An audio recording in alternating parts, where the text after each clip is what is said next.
Blood and Bone, a Western, by StoryMan-Jack. Samuel Collins held the new post steady in the hole, while the young ranch hand filled in the black clay soil and packed it down. Glancing up at the sound of distant hooves, the old rancher cursed under his breath. "Fuck." "What's it?" Harold asked. "It's Pa," Sam said. "What's got that old man out? And who's that with him?" Harold asked, stopping to stare like the kid he was. "Hey," Sam said, "put that shovel back to work. We still have to put up the new barbed wire, and daylight's wasting." Harold went back with hardly a sigh. The boy knew better. "It's a Fed," Sam told him. "How can you tell?" the boy asked, without looking up from his work. "He's upwind.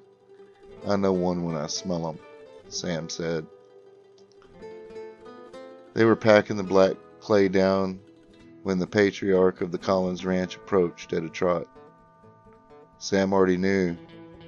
"Paul?" "Of course," his father said, face red. "What's he done?" Sam asked, taking his hat off to wipe the sweat away from his forehead with the lilac-scented handkerchief his new wife had given him. "As far as I can tell, it'd be easier to ask what the kid hadn't done than to ask what he's done."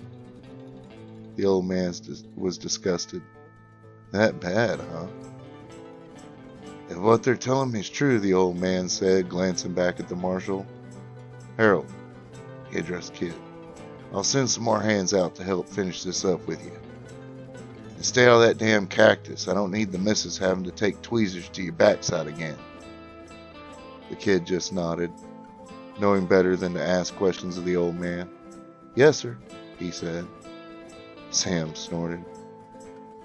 Just one more will be enough. They'll have it finished up in an hour. We got the worst part done."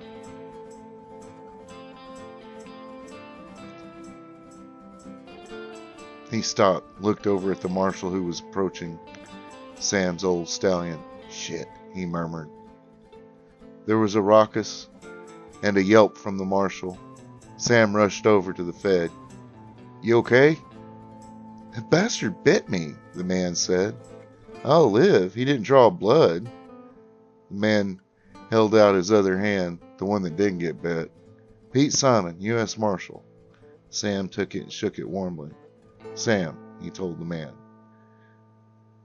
"When are you going to geld that beast?" Sam's father asked. When I put a bullet in his head?" Sam snorted. "He's good security, Pop." The old man just glowered. "Well, just get on the fucker. Let's get to the house. We got some stuff to talk about." Sam settled his head, looked over at the kid. "You got this, Harold. 7 will be along. You guys come back at dark and get supper. We don't need that new bull getting out. He'd have half the county bred in 2 weeks." "Yes, sir," Harold said, and walked over to the plum tree to take a short, well-deserved water break in the shade. Sweet Tea and Samuel's mom waited them when they sat down on the wraparound porch on the big ranch house. Once everyone was relaxed and ready, the marshal handed Sam a sheaf of documents and a small wooden box. "There's a gang hitting the payroll of every major railway outfit building and running out of the territories. They've killed 15 men so far and taken untold amounts of the workers' pay." What's this got to do with Paul? Sam asked, already really knowing the answer. Well, he's the leader. At least it's the rumor. People are calling it Colin's gang, the marshal said. And why do you need me? Sam asked. We've sent 2 marshals and they returned empty-handed, Pete said. The old man chuckled. They don't trust you. Won't for a good long while. Not with the war still fresh in everyone's minds. News coming out of Reconstruction ain't helping things either. Marshall nodded. And 2 rangers have gone missing. Sam sighed. Send word to whoever you have to. They've got a man on the inside. How do you know? Well, I'll tell you, Sam said without looking at the documents that would probably verify every one of his thoughts. They don't hit the same company in the same month, and it seems absolutely random. They never hit the largest payroll, nor the smallest. How do you know that? The man asked. He's been talking about this since he was a kid. He's been planning this for a long time. Marshall looked down at the ground and said half-heartedly, there's something else, he said. They all just waited. Cavalry ran across an Indian village, Pete said. Sam, with disgust, hit the post that held up the roof. Burned, raped, and looted, right? The usual? Pete looked up and met Sam's cold blue eyes. They slaughtered the kids. Sam's heart sank. No, a soft, musical voice called, followed through the door shortly by Samuel's very pregnant wife. She had a history with his younger brother. In fact, they'd been engaged. I can't believe Paul would do such a thing. People change, Sam began, but his mother spoke for the first time. No, she said, her voice sad. He did the best we could, but after Sarah died, the old man growled. Shut up, you old coot, his mom told his pa. You know it's true, and you didn't treat the boy none kind after. So, he's broke, Sam agreed, looking at his parents and wife, who'd once been engaged to that idealistic young man. Inside, he shook his head. No one said a word for a long time. All right, what do you got in mind? Pete nodded at the papers and then the little wooden box. All 10 of his crew have been identified and tried in absentia in Austin. Will have been sentenced to death by hanging. It's all in there.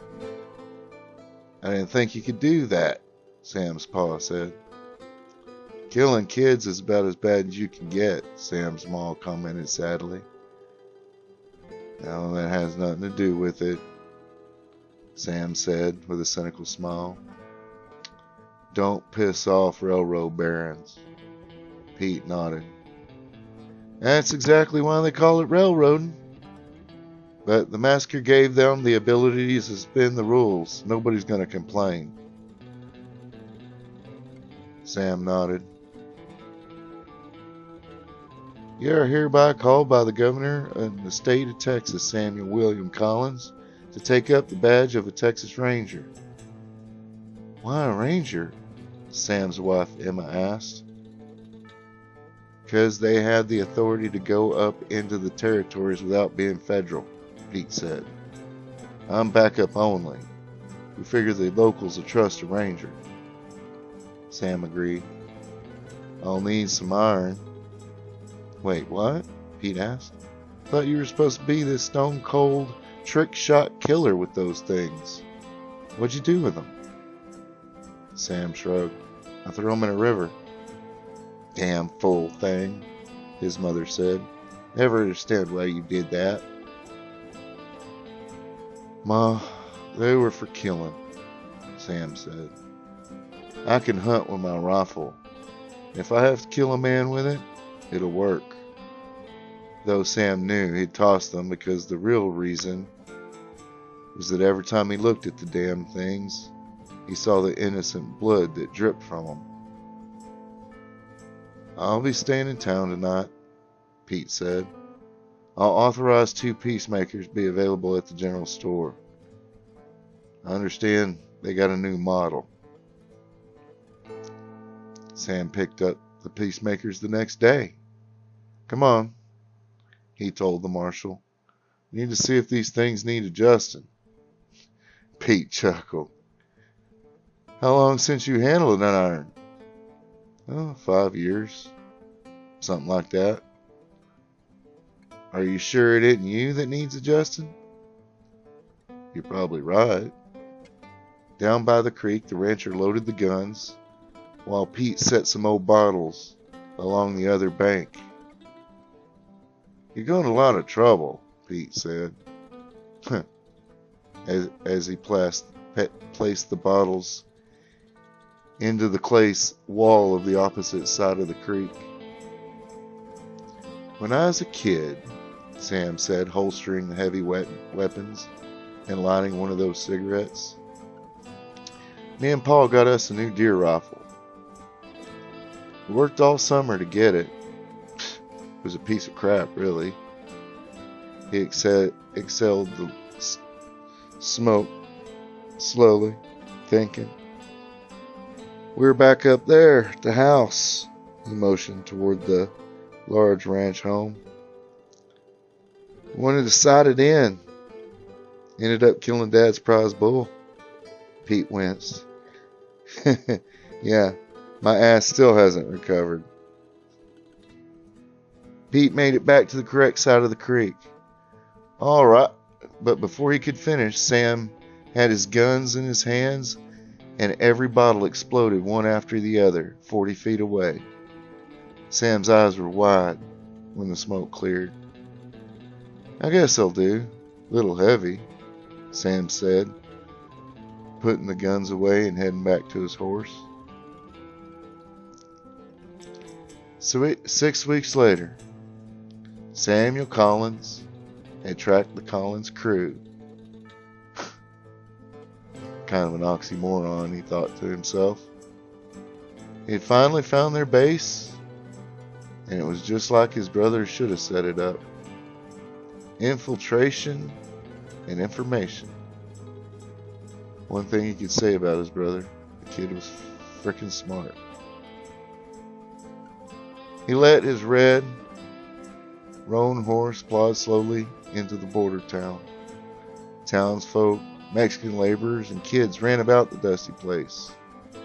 One Indian kid ran down the wooden boards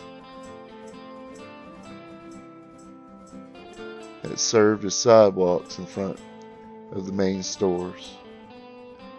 Bypassing the sheriff's office on purpose, Sam dismounted in front of the saloon. "Be good," he murmured to the roan horse, and went to scratch his forehead. The beast laid back his ears and snapped at it. The beast laid back his ears and snapped at Sam's hand. Sam calmly reached up and grabbed the horse's ears, twisting until the red horse whimpered. "Look, I know you're tired of being ridden, and you want a stable, but we ain't got time for games here. You keep your head up, and you be ready for anything."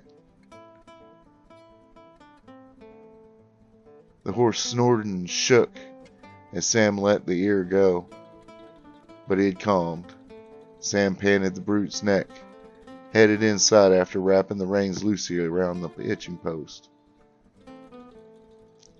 Walking into the place sent Sam back in time. The dark, smoky hole was filled with smoke and the sour smell of spirits mixed with piss. The off-key piano music was accompanied by the loud and horribly sung bawdy song that the matron whore of the place was singing. He walked straight over to the bar. "Whiskey, neighbor," Sam said. The chubby, balding bartender sneered at him. You gotta give up them irons first, cowboy, he said. Town ordinance. Sam locked his eyes with the shabby man. No, he growled. The bartender's face went red.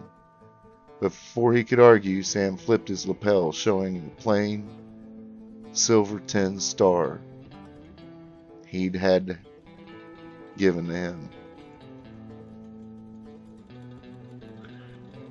Though the man's pudgy face lost some of its redness, he still insisted. Still gotta hand him over, lawman, he said. The sheriff. Sam halted him before he could finish. Do you know what a Texas Ranger is, neighbor? Man shook his head. Let's just say, I am to your sheriff as Jesus Christ is unto you. He slammed $2 on the counter. Now bring me the bottle. Whiskey. Sam had seen the two men run out of the saloon shortly after he had entered. He had been counting on it, in fact. Both of them, his brother's men. Time to get this show on the road, he thought. Without another word, he took the bottle over to an empty table at the back of the establishment, situated next to the stairs that led up to the rooms that were rented and the whores that were rented also. He grabbed the cork and popped it out, downing a good swallow. He grimaced inside, but didn't let it show on his face. 10 years since I've had a drop, and I break my streak with expensive rot gut. He caught the Indian kid's eye as he saw him staring at him. Sam cursed under his breath. He knew what the kid was, and now he had a closer look. Who he was. Horse spawn. They'd had a squaw working upstairs. Most likely, a slave. Fuck, Sam thought. This complicates things. He nodded to the boy. Hey kid, come here. The boy just stared at him. But Samuel waited, and he finally warily approached. How old are you? 10, the boy said. And where's your ma? Sam asked, watching the door. He sniffled, wiped his nose with his sleeve, and stood up, back straight. She's killed last winter, the boy answered. What's your name? Sam asked, knowing he didn't have much time. Saul, the boy answered, and that clinched it for Sam. Do you know who the town doc is? Where to find him? Sam asked the boy. Saul nodded. Kinda, mister. He'll work on you, but he's just a barber. Sometimes he pulls teeth. Sam shuddered. Go get him. Tell him he'll know when to come. Boy looked confused. He'll know? You don't even know who he is. Look, kid, just get the hell out of here. It's gonna get dangerous. And tell the doc he'll know when to come, Sam said, watching as the sheriff walked through the swinging doors and take in the room. He tossed the kid a quarter, more than he should have, and Saul rushed out to go find the barber that served as a doctor in the small border town. Sheriff spotted Sam, his face running with sweat, and headed right to him. Ah, Ranger, the sheriff began, taking a seat. Sam leaned back, took a long pull from the bottle, and then set it on the table softly. I'm Sheriff Boyd, the man said. Do you mind if I ask what your business is in this town, in these parts? Oh, no problem, Sheriff. I was just headed up into the territories. Got some recon to do, he said, not really meeting the man's gaze directly, though acknowledging him while he watched the whole room at large. He'd had them picked out, all of them, before the sheriff had even entered the room. You after anyone in particular? The sheriff asked, leaning back, trying to fake being relaxed. Sam smiled. They'll never learn. Well, there seems to be a lot of commotion coming up from those railway barons out back east. Seems someone's been hitting payrolls again. The sheriff nodded. I heard such. You got anything to go on? Sam grunted as if to say, well, hell no, I wouldn't be sitting here drinking rock gut if I had. If no one else had come by now, it was going to be pretty safe. He's going to just play the man along a few minutes and let everyone relax. I see, the sheriff said, leaning forward, all the trepidation suddenly gone. Good, Sam thought. I do have to ask you a favor, though, Ranger, Boyd said. Sam turned his eyes direct into the sheriff's and locked them there, raising his eyebrows, daring him. That is, I need your guns. If you're going to stay the night, it's just safer for everyone. The sheriff continued. Sam laughed, full deep belly laugh. Oh, but I'm not going to head out to the territories. All at once, his guns were in both of his hands. He held the left gun under the sheriff's chin, and the other shot 4 rounds distinctly and in measured grouping. One taking the messy bartender in the forehead. The .45 caliber lead spraying blood all over the bottles on the shelves behind the man. The second bullet took the chest of a thug as he reached for his own weapon, laying him out against the wall next to the stage. The third bullet took the third thug down before he could bolt out the door and warn others, catching him in the throat. Sam only had enough time to see the man fall to his knees before the door and fall just outside. The last shot took the whore on the stage in the gut, throwing her back and flinging the shotgun to the side she had managed to grab. The whole place was silent, as sound ringed in all their ears, and the smoke from the gun drifted about the room. You know who I am? Sam asked the sheriff. The man nodded. Your name's Samuel Collins. Sam tilted his head, confused. And you just walked up, sure as shit, to talk to me, like it was nothing, like I wouldn't know. Well, I didn't think you knew who I was, the man said, fear obvious in his voice. Sam smiled. Paul didn't tell you enough about me then. I've been watching you for 2 weeks. And then he hit the man in the head with the butt of his revolver, the steel cracking the man's skull. Hey, can I get someone to take him? Sam gestured to the body that lay slumped on the floor in front of him. And lock him in the cell. 2 men, who looked to be nothing more than common laborers, came forward and lifted the limp forward off the now former sheriff. The doc came in just in time to hear the man groan as he was being carried out. What's going on? The doctor asked with the boy in tow. Better see that whore up there on the stage, Sam said, leaning back in his chair and taking another long pull from the whiskey bottle. I only gut shot her, he told the man, reflecting to himself. I guess I am a little rusty. The little bartender hurried away. Sam sat the bottle down and searched the room. He smiled when he saw the boy watching him. Okay, Saul, he said.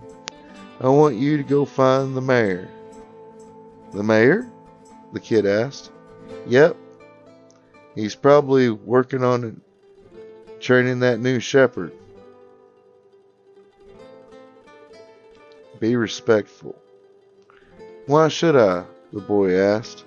Not like any of these people have been respectful to me. Because I know who your father is, Sam paused. You're a spitting image of him. The boy bowed up as if to fight.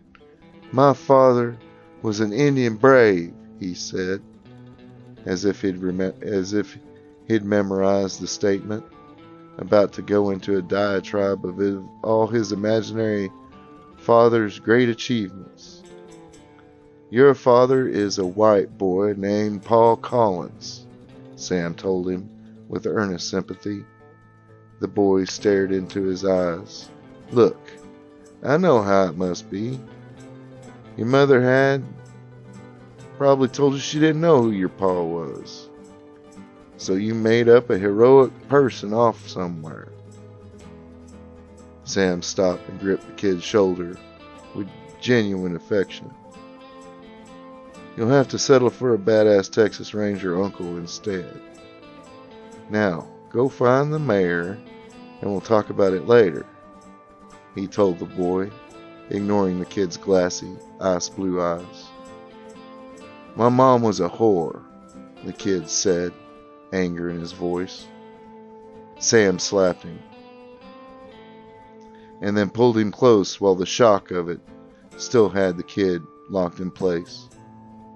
Whatever your mother was, she did what she did to survive and saw that you survived.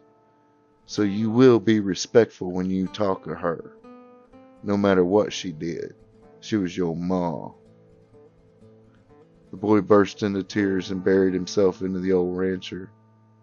Sam let the boy cry, and then when he was done, pushed him away.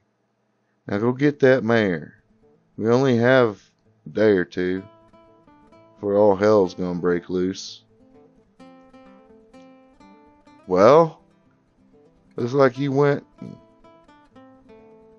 did what you said it would do, another voice spoke as the boy left. You could have helped me out, you know, Sam told Pete, who'd been in town 2 days before Sam. Apparently, he'd been hanging out with in the saloon, and partaken of time with girls to get some information. Supposedly, he'd been run off by a jealous husband and was looking for ranch work, though prospects were slim.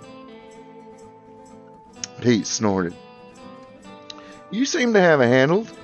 Besides, you had him dead before I even could pull my gun. Yes, I would say the same. The doctor or barber or dentist or who's it? Said. Oh? Sam asked. Well, she's dead, of course. The little man said, shaking his head. Too much damage. He stopped and pointed at the guns on Sam's belt. Those things are a menace. Couldn't do nothing? Sam asked. Hey, listen. I'm just a barber. I know how to cut shit. So everyone wants me to cut on them when they don't feel good. Nothing I could have done. Alright. Well, thanks, Doc. May need you again before this is over. Best send to the next town for a real doctor. Nah. Most of these guys are going to die anyway. I'll grab my badge and hovered over to the jail to secure the prisoner, Pete told him. I thought you were here as an observer. Well, that was before rapists and thieves started impersonating lawmen, Pete said. That's a federal offense. And I think you just scared these poor folks enough that they'll cooperate just fine. He shrugged. If they decide they won't, they won't. Won't matter if I'm here or not. Sam just nodded. He took his guns back out, laid the unfired one on the table, then loaded the one he had spent the 4 bullets with. By the time he was done, an older man in grim-covered work clothes approached him in a huff. "How dare you?" Sam stood and slammed the Colts back in their holsters. "You need to send a couple of boys you trust, right now, without question, over to the bank. Take whoever's there into custody, and then come back to the sheriff's office. You might want to check your books against what's left in there. See how much this gang's pilfered from these folks already." Sam could actually see the wind deflate from the man. "What in the nine hells are you talking about, cowboy?" "The man you just had installed as sheriff is a member of a gang. They've been robbing the railroads for months, it seems, among other things," Sam told him. The mayor's face went white. "You mean to tell me Boyd is a member of the Collins gang?" the mayor asked. Sam nodded. "I suppose so." The mayor shook his head. "I'm sorry, Ranger, this came all of a sudden," he said, wiping his hands on a rag and holding it out. "I'm Arnold Howe, mayor and sheep farmer." "Sam Collins," Sam told the man, whose hand fell away. "Texas Ranger." "Yeah, he's my brother," Sam said. "It's my job to see that justice is served." The mayor nodded slowly at first, then more steadily, as he came to understand. "I got some men, ranch hands for the most part, but good men." Sam entered the sheriff's office to find 3 men besides Pete already there. He didn't even acknowledge Saul, but kept note that the boy was following him around. He didn't want to draw any more attention to the kid than possible. If some of the town folk knew that the kid was Paul's, well, he was sure as being an engine horse slave kid. He got enough abuse. "Hey kid," one of the ranch hands standing with Pete said to Saul, a pimply-faced youth, a little too big for his britches by the way he stood. "You should get back to your horrors. There's men's work." Sam had the man pinned to the wall, his gun under the man's chin. "You know, I'm getting really sick of putting my gun under somebody's chin and not pulling the trigger." "You shouldn't talk, kid," he growled. "You don't even look up unless I tell you to, okay? That boy over there's been fetching for me. And you one of the idiots whose elder folk let a gang of thieves infiltrate your little piece of dry old dusty paradise." "Sam," Pete said, his voice calm. Sam came to himself and slowly let the man down. He looked at the ranch hand in the eye and said in a calm but low tone, "Why don't you bring me that banker if you would?"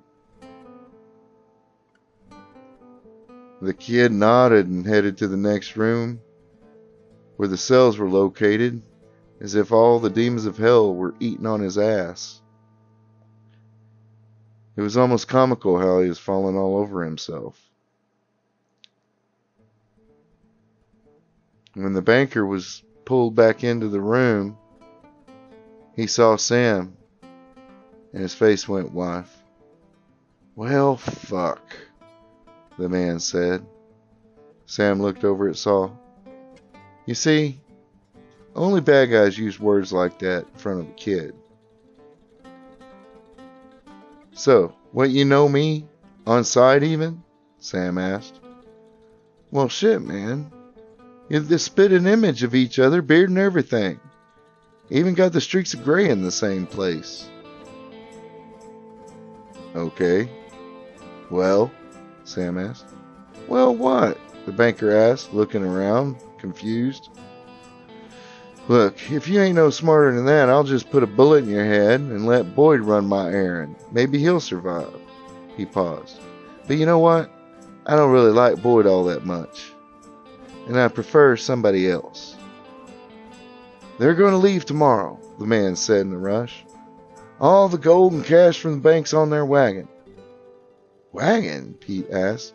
Since when did criminal types run away in wagons? Oh, they gave some settlers some money. They're going to carry it. And then the gang's just going to blend in, the man said. Yeah? What the settlers get in return? Sam asked. Well, protection from the savages, of course, the man said, glancing at Saul as if it were obvious. Sam had to calm his anger. He turned to face Pete. They're going up into the res in the territories then. All right, Sam told the banker. You go back to that camp. Tell Paul that his brother wants to have a word with him. And that we have Boyd locked up tight. Samuel Collins took a deep breath and then put all of his disappointment into the look he gave the banker. Let him know that he has my word. He will be safe to come to speak with me from dawn until noon tomorrow. The man nodded quickly. Sure. Remind him that I always keep my word, Sam told him. If I were you, I'd run, Pete said and pulled out his gun. The chubby banker hesitated. I don't get a horse? That camp's 2 miles off. Pete shot a single bullet at the man's feet. No, better hurry. You're a pretty easy target.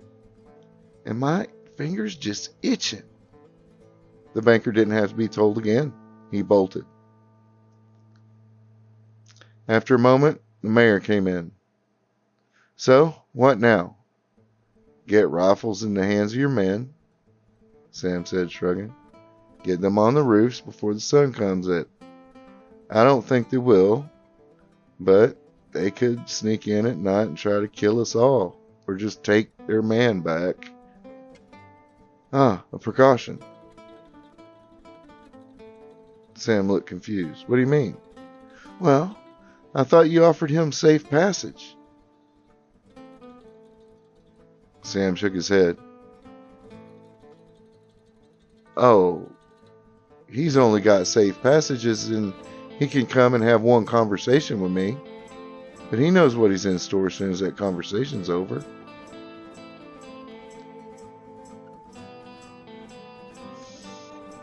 I also just reminded Paul that 20 years ago, when this day came, I put a bullet between his eyes. I gave him my word. You understand? Sam was thoughtful and looked down at the papers. Hey, Pete, grab some of them men before they go up on the roofs and build a gibbet out front of the building. Pete smiled, a slow, mischievous smile. Right in front of the cell window, I'd suspect. That'd be a good place, right? Sam nodded. A few hours later, the boy woke Samuel. Darkness outside still complete. The lamp on the desk he'd cotted behind was burning low. That man you say's my pa? The boy asked. Yeah, Sam answered, watching the boy think it through. You gonna kill him? Saul asked, looking down as if ashamed. Yes, Sam said flatly, without emotion. The boy, half Indian, half Irish rancher, looked up at Sam with those Collins ice blue eyes, brighter because they were stark against the beautiful bronze skin of the boy's mother's people. Good, the boy said with earnest relief. Beat you, did he? Sam asked gently. The boy shook his head. No, he just watched me. All the time. Like he couldn't understand me. He never talks to me. Just watched. Sam waited, letting the boy come to it on his own. I think he hated me, maybe. The boy struggled, trying to put what he saw and felt into words. I know he hated himself, the boy continued slowly. But anger filled the kid. He hated my mom most of all. Sam again waited on the boy. He couldn't force these things. And though he was amazed, hell, Sam had seen grown soldiers dealing with similar thoughts and feelings and couldn't articulate it any more clearly than this boy already had. He killed her, the boy said in desperation, his voice cracking. Weren't no disease. I mean, she is sick, but he shot her, mister, right in front of me. And then said the only thing he ever said to me. Someone will come and take care of you. Sam wrapped his arms around the boy again. Uncle Sam. And your name ain't Saul, it's Paul Jr. Paul? The kid asked. You're smart, you can figure it out. Sam waited, but the boy was confused. No, everybody always called me just Saul. Saul of Tarsus changed his name to Paul once he dedicated his life to Christ. Oh, church folk, the boy laughed. Them churchgoers never come into the saloon, so I don't get preached at too much. Don't want to save no half-Indian demon. Sam looked down at the boy. Well, that'll change, he said. I got a Bible in my saddlebags out there on the horse. The big one? Yeah. Oh, I put him in the stable. Sam turned and eyed the boy. You did what? Yeah, I brushed him down for you and saddled him everything. Unsaddled him and everything. Sam shook his head. He didn't try to bite you? No, why would he? Well,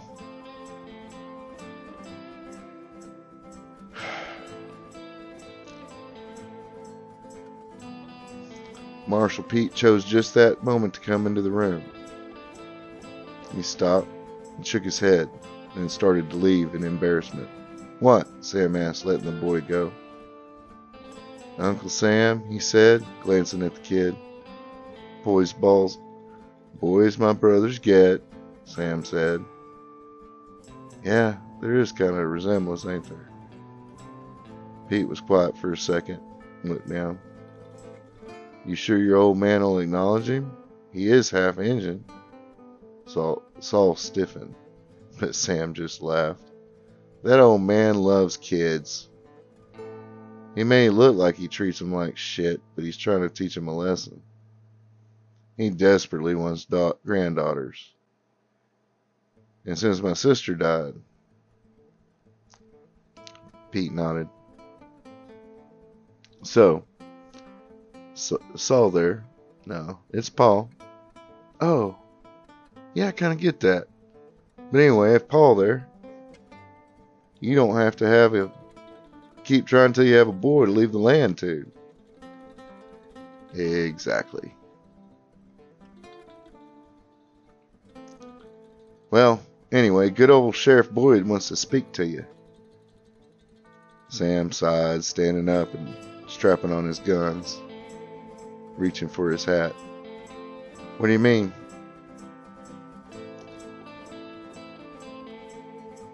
Oh, it's a waste of time. He's going to try and convince me that good old Paul's gone. Won't be coming for him. So that Paul can ambush us later on. Sam chuckled, settling his hat on his head.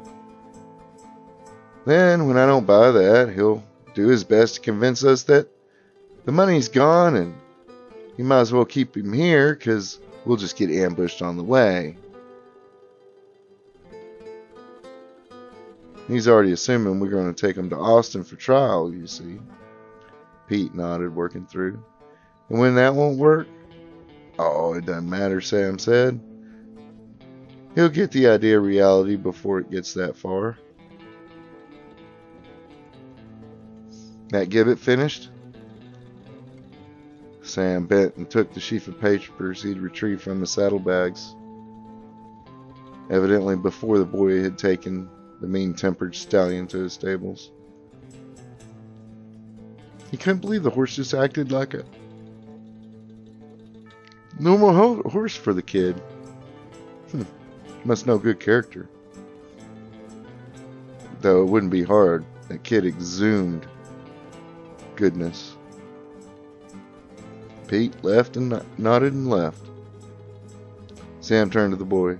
Stay here, I'll be right back. Won't take but a sec. Don't worry, Sam told him. All this will be over in just a day or so. And then we can go start our new life.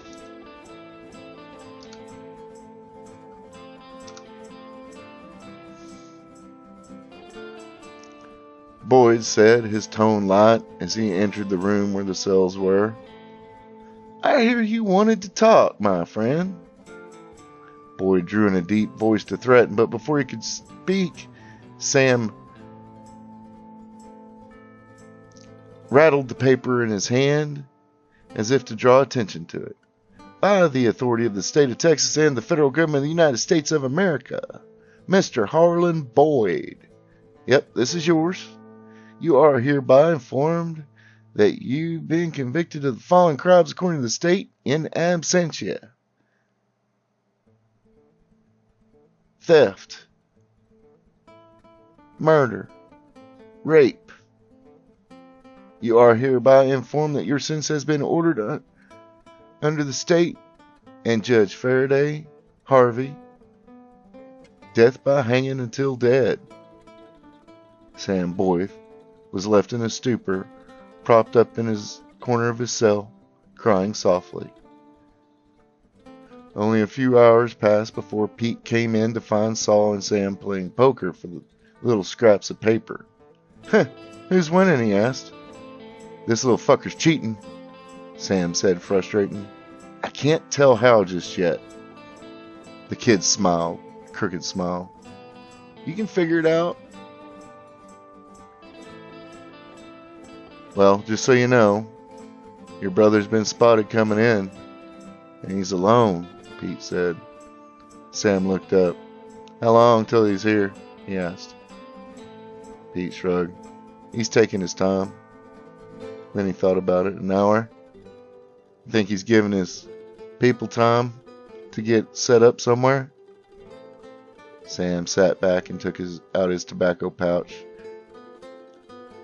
Began rolling another cigarette.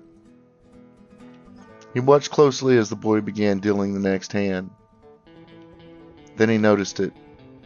The boy was holding the deck in a strange claw fashion. And as he threw out the cards, Sam caught it, but just. He let the boy throw the cards out. He nodded at Paul Jr., who he still had trouble calling Paul. Alright. I think I got it. Deal him a couple more times. Pete is watching as well. I don't see it, he said. He's holding them funny, but... Hang on. They waited. The next hand...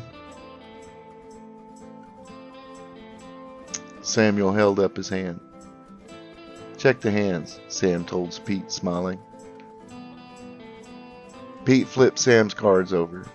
Sam had a good hand there. A 2, 3, 4, and 5 of spades. And a 9 of clubs hanging out in the wind. "Well, doesn't look like he's cheating if you got that hand." "Check his." He flipped the kid's cards over and found a king of hearts, a queen of clubs, a 3 of diamonds, a 10 of diamonds, and an ace of hearts. Alright, he's still got a worse hand. Probably worse than anything else he could have got. He don't have many outs, not as many as you. Alright. I'll get rid of my 9.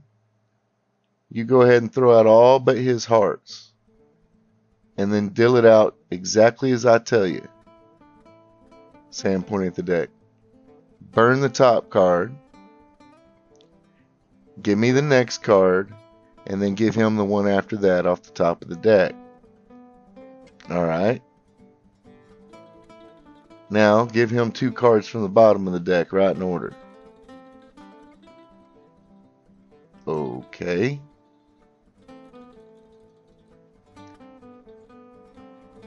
Pete looked at the cards as he flipped over the replacements. "Holy shit," Pete said, looking at the straight flush that sat before Sam, and then over at the royal flush that was in front of the kid. "I didn't even see a thing," Pete said. "Oh, he's good," Sam said with appreciation. "How'd you learn that, kid?" Kid shrugged. "Sometimes nicer guys show me stuff.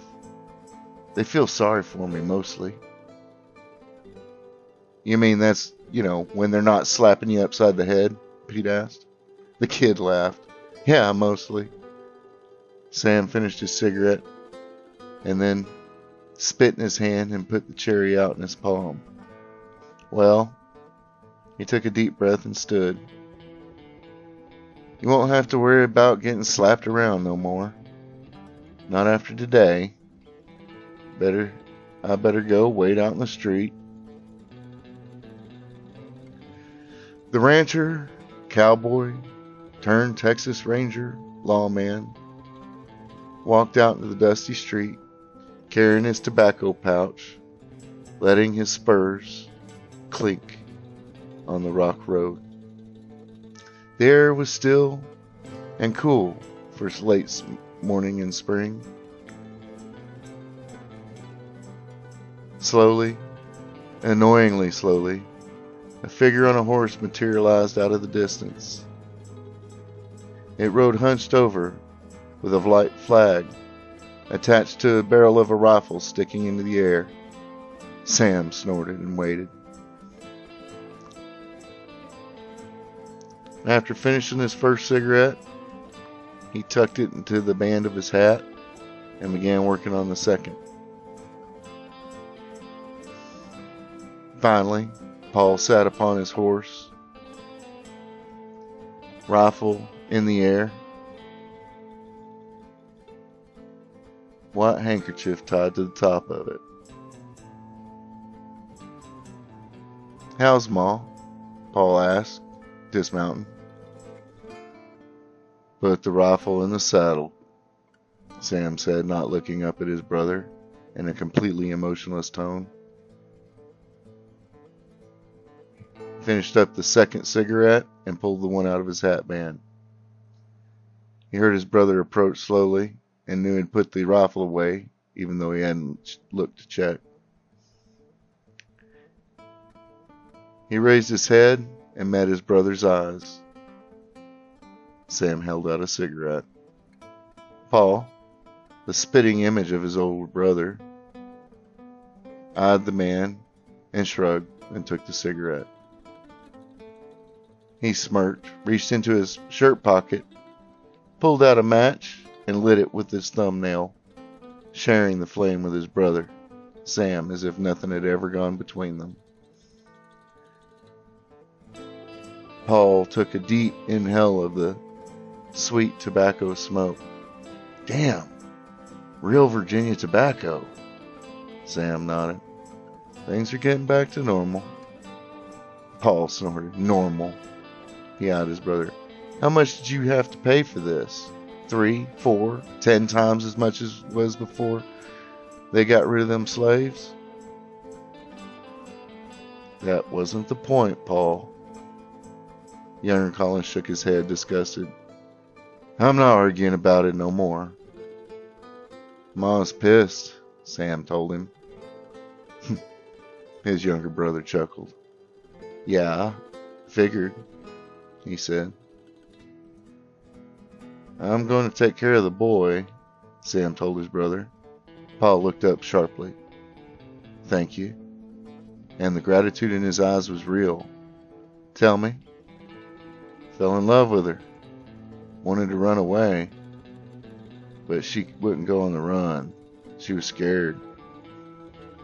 They beat her so much. So you kept coming back, Sam nodded. Yeah.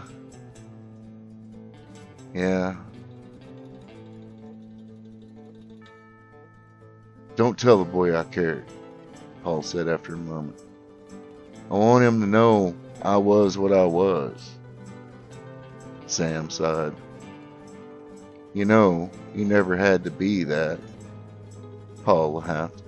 Well, if you don't blame me anyway, tell the old man to go fuck himself, will you? There's only ever enough room for one do-gooder in the family.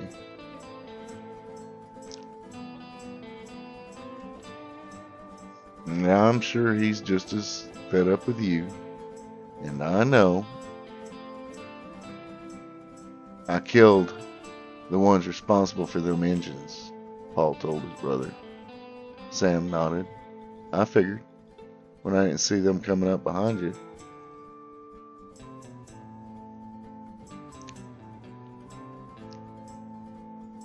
The banker? Oh, he was just a bribed official. He wasn't no part of the gang. Weren't even getting a cut. Where's the money? Sam asked. Paul looked down at his half-smoked cigarette. Not much time left, I suppose, big brother.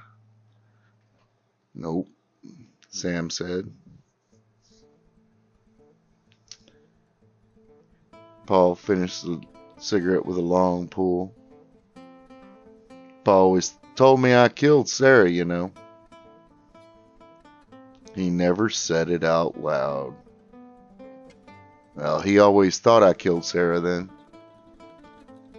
Well, at least he'd said it, Sam thought. About time. Yeah, I know, Sam said. Paul met his brother's eyes. Money's back at the camp. You know where it is. Paul nodded. You been watching me, what, a week? You wish. 2. Never figured them assholes to go ask you to do this. Well, it's waiting for whoever walks away, Paul said, as Sam finished his cigarette. All right, Sam said, dropping the cigarette and stepping on it with his boots, allowing his spurs to rattle. I love you, big bro. Always have, Paul said to his brother. Sam nodded. You know, I hear you. But you gotta pay for this, what your men done. Sam's younger brother shrugged. You think? Well, we'll see. One of us will pay. Sam motioned for his brother to take his place. He waited for Paul to get the normal 30 paces away, turned to face him. He raised his hands and then lowered them to let them hover next to his guns. Sam did the same. Paul raised his voice. Ready whenever. The bullet from Sam's .45 split Paul Collins' skull. It blew the man's head right off the top of his body. the lifeless form, taking what seemed like an hour to realize it was actually dead and couldn't stand up. It fell back into the dust of the West Texas town. Sam, his spurs hitting the dirt slow as he approached his brother's corpse, stopped. "Yeah, I loved you too," Samuel Collins said as he dropped the tin star in the dirt next to the body of his late brother. "Blood and bone, brother. Blood and bone." I hope you've enjoyed this story. I realize it was rather long, but sometimes stories just get away from you. If you enjoyed it, please give me a thumbs up. If you're new to the channel, there's a subscribe button right down there. And please share this with all your friends, family, and acquaintances. Most importantly, any comments you make will help me tremendously in rewriting this at a later date and polishing it out. I think it's good enough to be something to hold up for others to look to, though I'm pretty biased. Until next time, remember, your story is the most important thing you'll ever write. Make it a good one. Good day.